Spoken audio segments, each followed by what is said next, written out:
In my last world coin bag search, I didn't know it at the time, but I found a rare 9-coin 1970 USSR mint set. I'm hoping that the second bag, which I bought today, will produce similar results.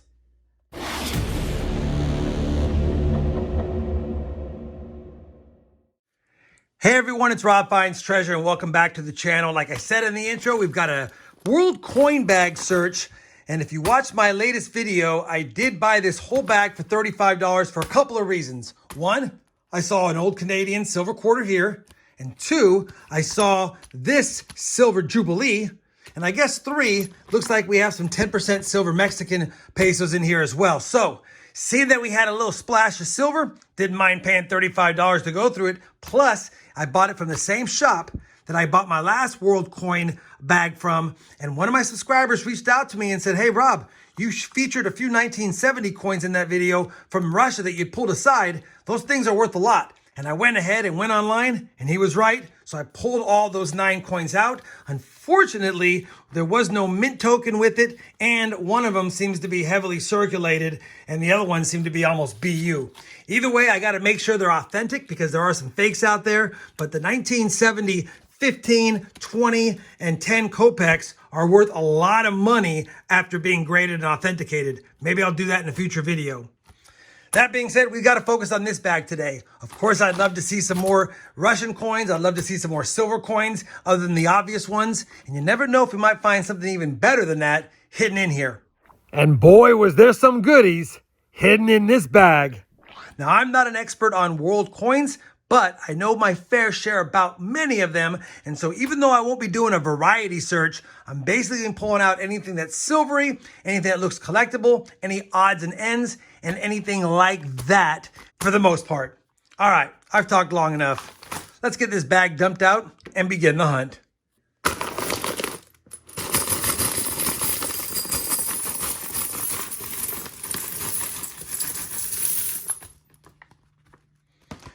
All right, man, that is a pile. I guess I should have weighed it. I didn't even weigh it up, to tell you the truth, but feels like it's at least 3 to 5 pounds, maybe more than that. Looks like it's more than that, but some of these coins are aluminum.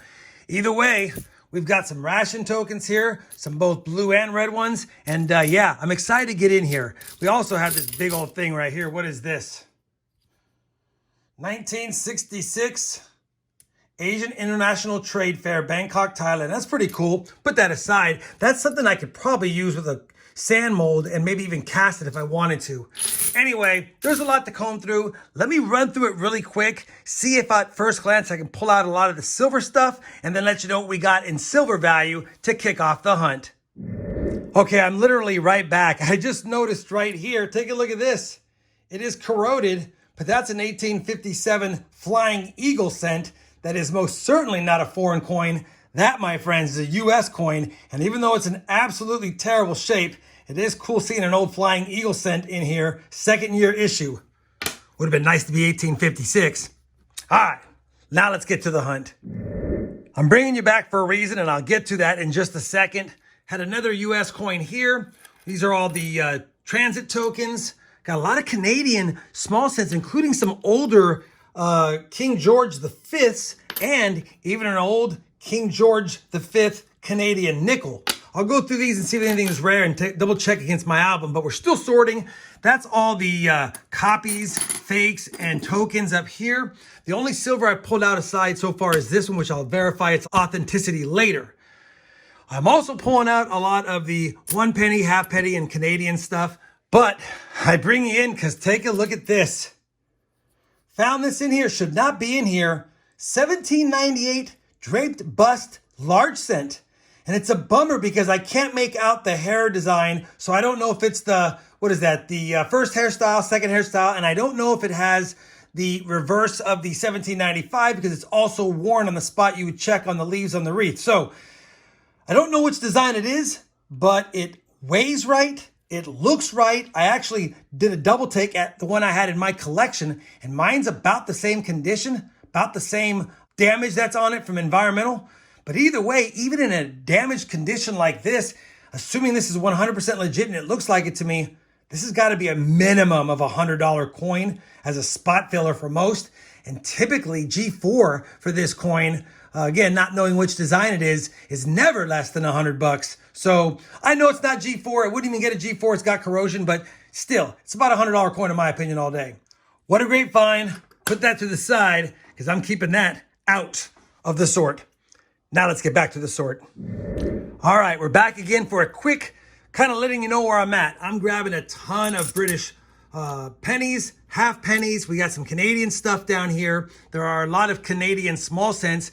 We're getting a whole bunch of the King George V and VI ones, so we'll see if any of these upgrade what I currently have, as well as some older Canadian nickels, and they're in pretty nice shape. Where is it at? I thought, yeah, 37, 38. Those are beautiful. So happy with that. Still adding some of those miscellaneous items here, starting to accumulate some USA stuff, and these are all of the tokens I've pulled out so far, transit tokens. This is the silver so far. We got shillings from 1921, 41, and 44, and I think these are 50% silver. A couple of Mexican pesos from 1947. I don't recall, but I believe these are also 50% silver. We have some 80% silver Canadian quarters. We have a sterling silver Canadian nickel. It's an old little one. I don't know if I have it. I think it was 1912. I'll have to see if I have that one. And then a sterling silver British half crown, 1913. And a whole bunch of 10% silver Mexican pesos. So a lot of silver so far in here, and we're still not even done. And yeah, I'll be back with another update in a moment. Bringing you back in for a couple of cool additions. We got a Civil War token here, 1864, and this one is the Use Seward's Cough Cure. Yeah, definitely a circulated one with some damage, and look how off struck the back is. If I flip it, well, I'm trying to flip it. If I flip it, it's sideways. Pretty cool. I have Civil War tokens. I don't have one like that. We'll add that up there. And then a big old hunk of silver, 1818. It's an Ein Thaler. And it's got, what's his name? Frederick Wilhelm on there. Pretty cool. Big piece of silver, 75% silver on that one. And we'll add it to the silver stack that continues to grow. Well, I'm back again. Take a look at this. That is an 1809 classic head half cent. Pretty slick, pretty damaged. This thing has been held by a lot of people. I actually have an 1809. I actually have an 1809 over 6, 9 over inverted 9 in my collection. But we'll add that to the large cent in the flip over there. Couple of cool finds, couple of old pieces of US coinage in the world coin lot. Let's find more. All right, we are done going through the world coin bag. And for sake of time, I'm going to keep this wrap up kind of short because there's just so much to cover. So I won't go in a lot of detail on stuff. This is the stuff that, you know, I didn't feel like researching at all. I know it wasn't silver. There is some Indian coinage in here that's probably a little more rare. I definitely should be going through some of that, but I don't worry about that kind of stuff. There's also the tokens I put back in there, except for the sales tax tokens and all of these transit tokens. I left those to the side. But in a nutshell, this is the take. We have a bunch of King George V and VI small cents, no 1936 dot cent, and none of the more rare King George V stuff. I need the 1925 only, and of course there's no 1925 there. This is the Laureate Portrait Queen Elizabeth. That's the 1965 and later dates right here for the Canadian small cents. We have some Canadian cents that are larger, and these are the older ones. I got to check those against my collection. Couple of bank pennies. I don't know what they're called, but they're bank tokens. Sorry, penny tokens, whatever, half penny tokens. I've seen these before, had a couple of those. These are all the half pennies, and these are all the British 1 pennies. I need to go through these and see if any upgrade my current collection. I have every one of them from 1898 on, and there are some older dates in here that I got to double check. Canadian nickels. We got a couple of oldies down here, 1923, 27, 33, and then it moves into the later years. Anything past 1982 would be in there. Anything earlier I pulled out. We have the Canadian small nickel, that's silver. The 1912 Newfoundland 10 cents, sorry. Too many countries being represented here. That should be silver. I didn't look it up, but I'm 99% sure it's silver. We've got that Frederick Wilhelm 1818 1 thaler. Love that. We got a couple of larger half crowns. Those are silver, I think 50% silver. All these are 50% silver for 1 shilling, and then a 50% silver 2 shillings as well. We got 4 80% silver Canadian quarters. We got a sterling silver Jubilee. Love that. Couple of 50% Mexican 1947 pesos. Some 10% silver pesos, the later dates, I think 57 to 67 if I'm correct. I pulled out this cute little Balboa dime. You know it's my favorite design overall. It's the only one that was in there. I had to pull it aside. This is a mystery coin. I'm hoping one of you guys can tell me what this is. I don't think it's silver. It's probably Indian, possibly. I don't know. You guys tell me. I can't figure it out, and Coinoscope can't get enough detail to help me out. I don't know if it's Indian. I don't know if it's maybe Asian. No idea. You guys let me know. I'm thinking it's Indian based on the design.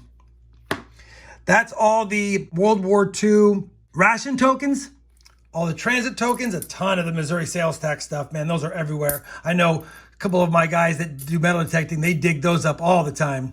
We got 4 counterstruck Lincoln cents. Thought that was cool with the Masons logo. 1 lucky penny. It happened to be a 1953 wheat cent. Can't get mad at that. The Flying Eagle, we had a slick Indian head cent. No idea. Maybe it was 1877. We got the Civil War token. We got some old U.S. coinage here, 1798. Holy cow. Largie or large cent and an 1809 half cent. Can't get mad at that. I think I covered everything up here. I'm going to insert a clip now. I had all of the coinage, took it out of its case, and the 50% silver or higher on a scale. I'll put that up here. You can see that we had 5.5 troy ounces of 50, 80, 75% and sterling silver stuff. I didn't even include the 10% stuff. So being conservative, I think if you include this and we take about 60% of that weight, we had about 3 ounces troy of silver.